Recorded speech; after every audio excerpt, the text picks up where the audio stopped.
कोल्हापूरमधील करवीर येथील वाशी या गावचा हा सनिकेत माळी आणि त्यांची आई पूजा माळी या मायलेकांनी कमाल करून दाखवली आहे. मायलेकांनी मिळून ही पेरूची हिरवीगार बाग फुलवली आहे. सनिकेत यांना सुरुवातीला लॉस पण झाला होता, पण हे दोघेही हारले नाहीत. 2023ला त्यांनी पारंपरिक ऊस शेती सोडून पेरू शेती करण्याचं ठरवलं. यूट्यूबवरून ही शेती कसं करतात हे पाहिलं.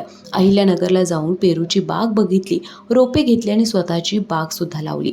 पहिल्या वर्षी मार्गदर्शनात कमी पडल्याने थोडासा तोटाही झाला, पण जेव्हा धक्कन फार्मच्या मदतीने सनिकेतने पुन्हा काम सुरू केलं त्यावेळी त्याने चांगलीच भरारी घेतली. आता उत्पन्नही चांगलं येत आहे. यंदा सुद्धा 20 टनापर्यंत उत्पन्न येईल असं त्यांना वाटतंय. खर्च निम्मा झाला आणि फळं सुद्धा चांगली आली आहेत.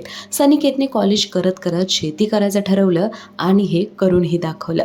सनिकेत आणि त्याची आई आता पुढील स्वप्न तर बघतायतच, पण हे धाडस करायला एक चांगला शेतकरी असावं लागतं, जो की सनिकेत आहे. सोबत त्याच्या आईची म्हणजेच पूजा यांची सुद्धा साथ आहे.